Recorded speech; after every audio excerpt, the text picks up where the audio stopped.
कारगिल विजयदिनी वीर नारी शहीदांच्या पालकांचा सन्मान. कुटुंबांना 50,000ची आर्थिक मदत. कारगिल विजय दिनानिमित्त देशासाठी प्राणांची आहुती देणाऱ्या जवानांच्या कुटुंबियांप्रती कृतज्ञता व्यक्त करण्यासाठी वीर जवान फाउंडेशनच्या वतीने वीर नारी आणि शहीद सैनिकांच्या पालकांचा सन्मान सोहळा आयोजित करण्यात आला. मागील 9 वर्षांपासून हा सेवाभावी उपक्रम सातत्याने राबवला जात आहे. यंदाचा सन्मान सोहळा 26 जुलै 2026 रोजी वाशी येथील विष्णुदास भावे नाट्यगृहात पार पडला.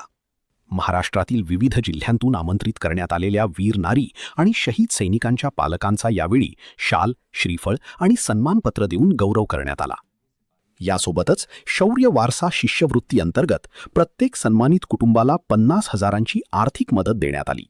शहीद जवानांच्या कुटुंबियांना आधार देण्यासोबत त्यांच्या त्यागाची आठवण समाजासमोर कायम ठेवण्याचा संदेश या उपक्रमातून देण्यात आला.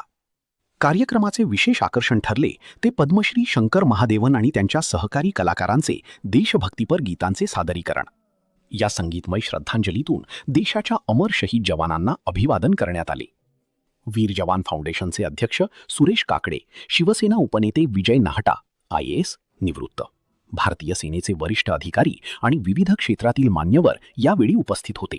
शहीदांच्या कुटुंबियांचा सन्मान आणि त्यांना आर्थिक मदत देण्याचा हा उपक्रम देशसेवा, कृतज्ञता आणि सामाजिक बांधिलकीचे उदाहरण ठरला. फार एक महत्त्वाचा एक दिवस आहे, कारण कारगिल दिवस या निमित्ताने आम्ही आलेलो आहे. आणि कारगिल दिवस जेव्हा झाला होता, पहिल्या कारगिल दिवसमध्ये पण मी कारगिलमध्ये जाऊन ते झेंडा आहे त्याच्या ते लोकेशनमध्ये मी परफॉर्म केलं होतं. ते हे लोक जे काम करतात वीर जवान फाउंडेशन, मी तर एक खूप छोटासा एक ह्याचा हिस्सा आहे. मी म्हणजे हे लोक चालतात, मी पाठी ह्यांच्या फॉलो करतो. पण सुरेशजी आहेत, नाटाजी आहेत, यांचं काम खूप पुण्याचं काम आहे. जे आपल्या देशात जिन्होंने बलिदान किया है उनके फैमिलीज ना सत्कार करून त्यांना सम्मान देऊन बस जस्ट रिमेंबरिंग देम एंड हम लोग खुशकिस्मत है कि उनके फैमिली को मिलके उनको नमन कर सकते. जवानांनी खंत व्यक्त आपण ते खरं सुपर हिरोज म्हणजे तेच आहे.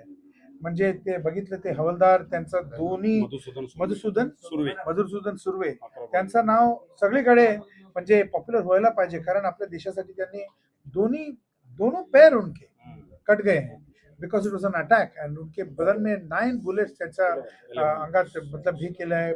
त्यांचा दोन्ही लेग्स नाही आहेत आणि असं लोक येऊन आपल्यासाठी करतात ते.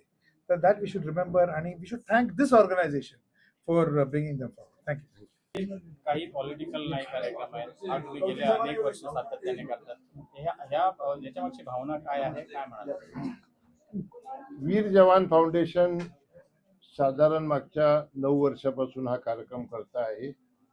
आणि जे जवान विशेषतः महाराष्ट्रातले शहीद झालेले सीमेवर वेगवेगळ्या कारणाने, त्यांच्या कुटुंबियांना बोलवून या ठिकाणी त्यांचा सत्कार करणं, त्यांची सोय करणं, त्यांचा मान सन्मान करणं आणि आर्थिक मदत देणं असा या कार्यक्रमाचा उद्देश आहे. आणि या कार्यक्रमामध्ये प्रत्येक वर्षी कुणीतरी सेलिब्रिटीजना आपण बोलवतो आणि त्यांच्या हस्ते त्यांचा सन्मान करतो. यावर्षी शंकर महादेवन साहेब आलेले आहेत, मागच्या वर्षी सुरेश भोसले साहेब आले होते, मिसेस उदित नारायण आल्या होत्या, आणखी आपण कविता कृष्णमूर्ती आल्या होत्या. आणि आपण पाहिला अतिशय भावनात्मक हा कार्यक्रम असतो. या कुटुंबियांना टोकन म्हणून आपण तर काही फार मदत करू शकत नाही. प्रत्येक कुटुंबाला आपण 50,000 रुपयाची आर्थिक मदत करतो. आणि वर्षभर काकडे साहेब आणि त्यांची सगळी टीम त्यांच्या काही ज्या छोट्या मोठ्या अडचणी असतील गावाकडच्या त्याच्यामध्ये मदत करतात.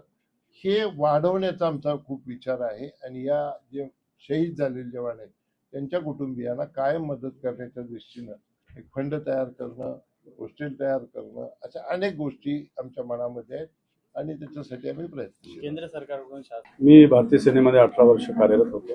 माझे सहकारी जे मित्र होते माझ्या समोर, त्यांना डोक्यात इथे गोळी लागली आणि ब्रेन त्यांचा माझ्या अंगावरती पडलेला. सरकार जे आहे एक थोडीफार रक्कम देऊन त्यांचे जे जवानाचे प्रॉब्लेमकडे नंतर बघत नाहीये. कारण की बरेचशा अडचणी असतात. माणूस जर घरामधून गेला त्यानंतर जो त्याचा परिवार जे मोठ्या बऱ्याच कठीणाईचा सामना करते, त्यासाठी मी विचार केलेला लवकर मी प्रीमेच्युअर रिटायरमेंट घेतला. आणि ह्या फाउंडेशनची स्थापना केली. कारण की जे जवान आहेत ऑन ड्युटी कार्यरत असणं आणि देशासाठी सर्वोच्च बलिदान दिलेल्या वीर नारींसाठी कार्य करणं ते एक वेगळा भाग आहे. कारण की जे आमच्या देशामध्ये मोठमोठ्या सेलिब्रिटींना लोक ओळखतात, पण जे जवान वीर चक्र वीर चक्र ज्यांना मिळतं त्यांना कोणी ओळखत नाही. आजचा युवा त्याच्यामध्ये सोशल मीडियामध्ये एंगेज आहे, पण आपले जवान ज्यांना परमवीर चक्र मिळतं त्याला कोणी विचारत नाही. तर आमचं वीर जवान फाउंडेशनचं एक खूप मोठं स्वप्न आहे की हे एक भवनचं निर्माण व्हावं आणि ते भवन प्रत्येक राज्यामध्ये व्हावं. कारण की जवान हा कोणत्या एका राज्यासाठी लढत नसतो, पूर्ण देशासाठी लढत असतो. आणि आता आपण गेल्या 9 वर्षापासून फक्त महाराष्ट्रात हा उपक्रम राबवतो आणि जे वीर नारी आहेत महाराष्ट्राचे त्यांना आपण बोलवतो. आज महाराष्ट्रामध्ये जवळपास 550 पेक्षा अधिक वीर नारी आहेत. आतापर्यंत आम्ही 125 पेक्षा जास्त वीर नारींना आम्ही सन्मानित केलं आणि उद्देश आहे की सर्वांना आपण हे करायचं आणि शेवटपर्यंत त्यांचे जे काही अडीअडचणी आहेत ते आम्ही फाउंडेशनच्या माध्यमातून सोडवायचं, हा आमचा उद्देश आहे. सर एवढं मोठं आणि आज आदरणीय नाटासाहेब सारखा माझ्यासोबत एक मोठं पाठबळ आहे आणि त्यांच्या माध्यमातून याला मी 100% पूर्ण विराम देईल असं मला वाटतं. कारण की असे अध्यापक आहे म्हणजे ते सांगतात की तुमच्या हस्बंडला कोणी सांगितलं देशासाठी शहीद व्हायला, ते मुलांना ऍडमिशन देतील. गेल्या वेळेस आमच्या कार्यक्रमामध्ये वीरनारी एक थोरात म्हणून आलेले, त्यांच्या मुलाला नर्सरीला ऍडमिशन देत नव्हते. म्हणजे आज तुम्ही बघता जंतर मंतरवरती जे काय चाललेलं आहे पूर्ण व्यापार करून ठेवलेला आहे शिक्षणाचा. तर सरकारने मला असं वाटतं की कमीत कमी शहीदांसाठी तुम्ही विनामूल्य कोणत्याही प्रायव्हेट असो कोणतीही शाळा असो तिथं द्यायला पाहिजे त्यांनी. आज सैनिक आहे, सैनिकाला टोलवरती एक्झम्पशन नाही आहे. कोणी मंत्री बनला, MLA एक दिवस जरी बनला त्याला आयुष्यासाठी सर्व फॅसिलिटी मिळतात. आम्ही देशाच्या -60 डिग्री टेम्परेचरमध्ये वेगवेगळ्या याच्यामध्ये आम्ही कार्य करून ऑन ड्युटीवरती रिटायर्ड होतो आणि कुठेतरी आपण छोटीशी गाडी घेतो तर तिथं आमच्या परिवारासमोर आमचं इन्सल्ट होतो. पैशाचा प्रश्न नाही आहे, पण मला एक प्रशासनाची एक रिक्वेस्ट आहे की एक रिस्पेक्ट असायला पाहिजे. जसं तुम्ही दुसऱ्यांना देताय तर तेवढं ते डिझर्व करतात. वीर पत्नी मुमताज मुनीर खान सातारा येथून आलेले आहे. वीर जवान फाउंडेशन आज 9 वर्षापासून खूप मोठं काम करत आहे. जे युद्धात जे शहीद झालेले आहेत, कारगिल युद्धात म्हणा किंवा जम्मू काश्मीरमध्ये जे युद्धात जे शहीद झालेले आहेत त्यांच्या परिवारासाठी त्यांनी आजपर्यंत खूप आर्थिक मदत म्हणजे मोठ्या प्रमाणात करतात. ते दरवर्षी 10-15 वीर नारींना बोलवून ते सन्मान करतात. म्हणजे मला पण ह्यावेळेस बोलवलं, मला खूप म्हणजे त्यांच्याविषयी अभिमान आहे म्हणजे असं, आणि बोलवलं त्यांचे खूप आभारी आहे. वीर जवान फाउंडेशनचे मी खूप आभारी आहे. शहीद कुटुंबियांची ह्यावेळेस तर त्यांनी छात्रवृत्ती वीर जवान फाउंडेशन छात्रवृत्ती कार्यक्रम म्हणजे त्याच्या अनुसरण म्हणजे कार्यक्रम घेतला ना, तर म्हणजे मुलांना शिक्षणासाठी त्याचा खूप मदत होईल. म्हणजे सगळ्यांना देणार नक्कीच तर यायला पाहिजेत. सर्वप्रथम देशवासियांना कारगिल विजय दिवसांच्या खूप खूप शुभेच्छा. कारण हे स्वातंत्र्य, हे आझादी आपल्याला जी मिळाले ती ह्या सैनिकांच्यामुळे मिळाले. कारण पाकिस्तानचा जो बेत होता आपल्या देशावरती अटॅक करून, आपल्या देशावरती आक्रमण करून पाकिस्तानचा वरचा म्हणजे श्रीनगरच्या वरचा जो हिस्सा आहे त्याने आपल्या कब्जामध्ये करण्याचा प्रयत्न केला. कारण जनरल परवेज मुशर्रफने जो निष्ठा केलेली आहे, जनरल परवेज मुशर्रफने जो भ्याडताचा आमच्यावरती आक्रमण केला त्याचा जबाब भारतीय सेनेने अशा प्रकारे दिलेला आहे की पुन्हा पाकिस्तान कधी हिंदुस्थानावरती आक्रमण करण्याचा विचार करू शकत नव्हता. पण आज त्याच निमित्ताने आम्ही इथे विजय दिवस आहे, त्या निमित्ताने आज आम्ही इथे एकत्र झालेलो आहोत. आणि त्या विजय दिवसानिमित्त आपल्या वीरगती प्राप्त झालेल्या सैनिकांसाठी श्री काकडे सरांनी जो प्रयत्न केला आहे की त्यांना जी आर्थिक मदत दिली, आर्थिक सहाय्य केलं, त्याचबरोबर विजय नाहटा सर त्यांचे सहकारी आहेत, त्यांनी जी हा जो पाऊल पुढे उचललेला आहे की सैनिकांसाठी मी काहीतरी माझं छोटंसं एक मुंगीचा एक कण म्हणून मी ज्या देशाच्या संरक्षणासाठी ज्यांनी वीरगतीला प्राप्त झाले, शहादत दिली, अशा सैनिकांच्या प्रती त्यांनी ती कृतज्ञता दाखवलेली आहे.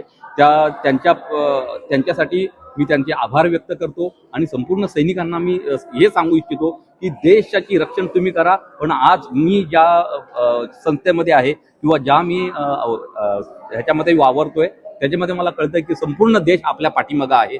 आणि आज माझा जो भाऊ कारगिल किंवा सियाचीनवरती जो तुम्ही -50 डिग्रीवरती बसलेले आहात, तुम्ही कधी घाबरू नका. आमच्यासारखे सैनिक, पूर्व सैनिक तुमच्या बरोबर आहेत, साथी साथ पूर्ण देश तुमच्या बरोबर आहे. धन्यवाद. जय हिंद.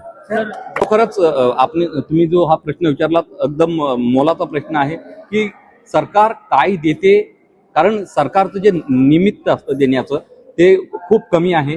आणि त्याच्यानंतर समजा जर एखादा सैनिक वीरगतीला प्राप्त झाला, शहीद बोलण्यापेक्षा मी वीरगती शब्द करतोय, की जर वीरगतीला प्राप्त झाला त्याच्यानंतर त्याची जी जबाबदारी असते ती खूप मोठी जबाबदारी आहे. कारण एक आई 2 मुलं जर असतील तर तिने हा संपूर्ण जगावरती त्या मुलांना शिकवणं किंवा तिची जी जबाबदारी आहे, कारण तिच्यावरती त्यावेळेला 2 जबाबदाऱ्या पडलेल्या असतात. एक वडिलांची जबाबदारी असते, एक आईची जबाबदारी, प्लस समाजाबरोबर ती पोहोचण्याची जी जबाबदारी आहे, मुलांना मोठं करणं. आणि त्या जबाबदारीतून काहीतरी सरकारने त्यांच्याकडे लक्ष दिलं पाहिजे.